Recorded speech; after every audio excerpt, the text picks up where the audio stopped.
Stranger Things Season 5, Part 1 doesn't ease you in.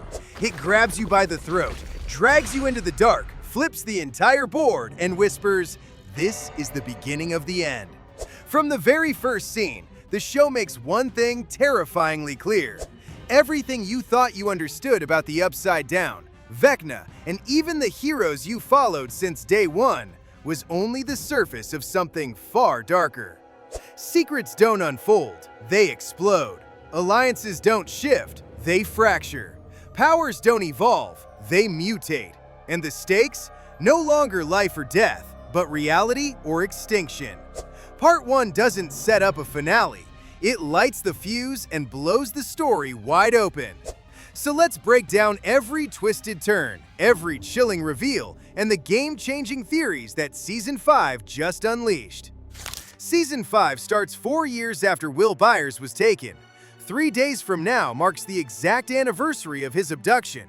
And after the absolute chaos at the end of Season 4, the massive rift, the Upside Down bleeding into Hawkins, the world is still barely holding together. The military patched the giant tear with heavy metal plates. Hawkins' library, where all the rifts converged, is now a full-blown military operations base. And here's the crazy part, they've set up another base inside the Upside Down itself. Inside that base, we see Dr. K, Linda Hayes' character, and a dark secret that becomes the centerpiece of Part 1. But we'll get to that. Hopper falls into the Upside Down after the crawl collapses, and Eleven jumps through a portal to save Holly, landing straight beside him. And now, they're a team. Soon we discover Eleven has a new weakness, sonic waves, high-frequency noise that normal human ears can't hear. Whenever that huge military device is brought near her, she gets completely neutralized, powers shut down, body paralyzed, everything. And my first thought was, how did the military figure this out? They never had access to any powered subjects. But the answer comes at the end of Part 1.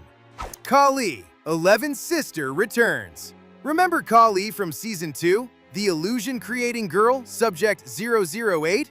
Turns out Dr. K and the military captured her and imprisoned her inside their Upside-Down facility. They've surrounded her with constant sonic waves to keep her powers suppressed. And clearly, the Duffers brought her back for a reason. I'm almost certain she'll help Eleven and Will in the final showdown against Vecna. But for now, Hopper and Eleven are still stuck in the Upside Down. Even after defeating Dr. K, escaping the facility won't be easy. The trailer shows them fighting flying creatures inside that very laboratory, so their struggle is far from over. Season 5 plays heavily on the classic Steve versus Jonathan rivalry, the testosterone battle over Nancy. Jonathan plans to propose, and if TV logic has taught us anything, when someone announces a happy future, they usually don't have one. I genuinely think Jonathan might die this season, but the more interesting part is the mysterious wall the group keeps trying to break. Hopper tries stabbing it, Eleven tries using her powers. Nothing works. The wall regenerates instantly. Dustin triangulates the interference he'd been hearing and realizes the wall's central connection point is Hawkins' lab. No surprise there.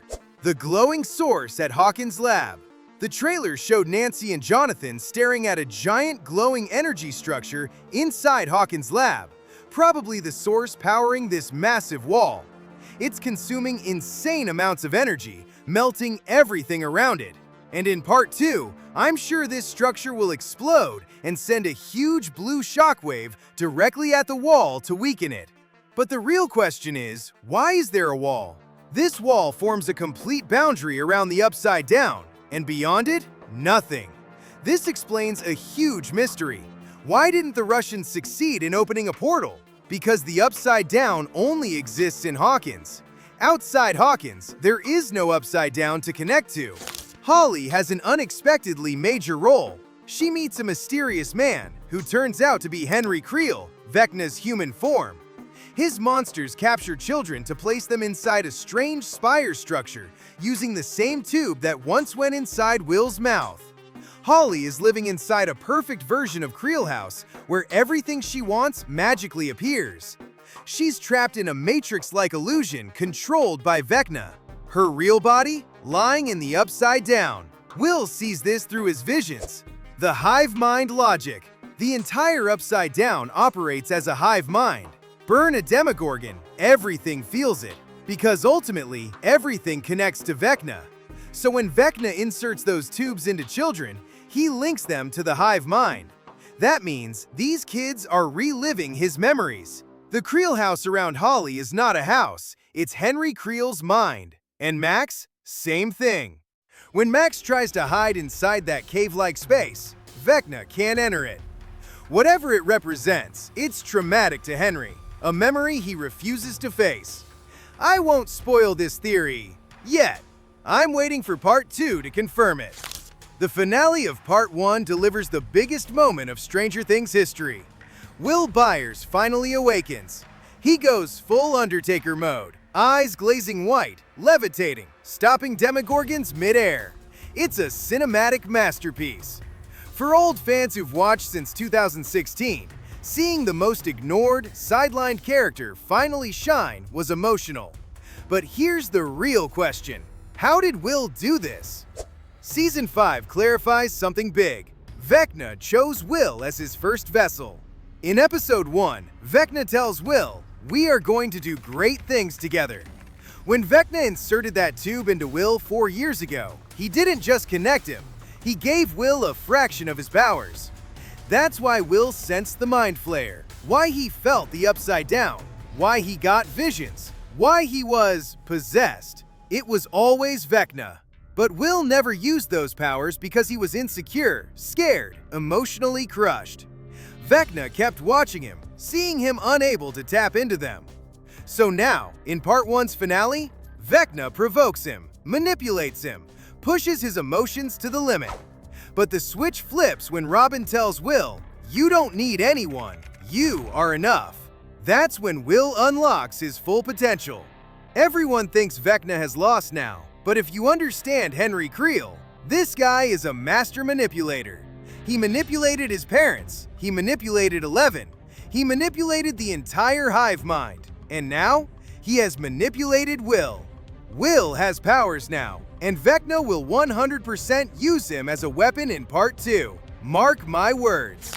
Everyone thought Vecna just wanted to open 4 gates. Wrong. This season reveals something far bigger. He is collecting children, the weak ones, and connecting them to tubes inside his spire structure. Why? Because Henry Creel is trying to do exactly what Dr. Brenner did. Brenner experimented on newborn children, trying to artificially create superpowered beings. Vecna was test subject 001. He saw everything Brenner did in that lab.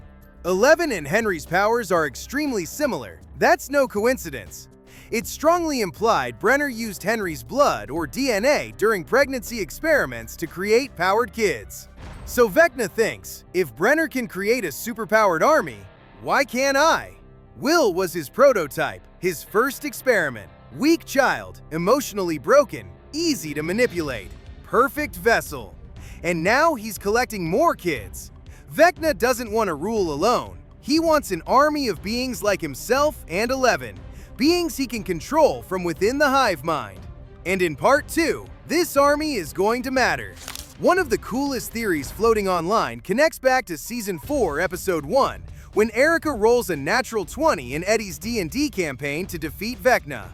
According to fans, defeating Vecna in the real world might also require a 20, which brings us to the numbers. 11 equals 11, Kali equals 08, total equals 19. And Will? Will is Vecna's parallel. Vecna is 001, Will is the other 1. 11 plus 8 plus 1 equals 20. A perfect nat 20. A perfect team. A perfect roll to defeat Vecna. Will it happen? We'll see in Part 2. So yeah, Season 5 Part 1 set up some of the craziest plot lines Stranger Things has ever attempted. I shared what I saw, what I understood, and the theories that make the most sense moving forward. What do you think will happen? What are your theories? Tell me in the comments, and I'll see you in the next one. Like, share, and don't forget to subscribe.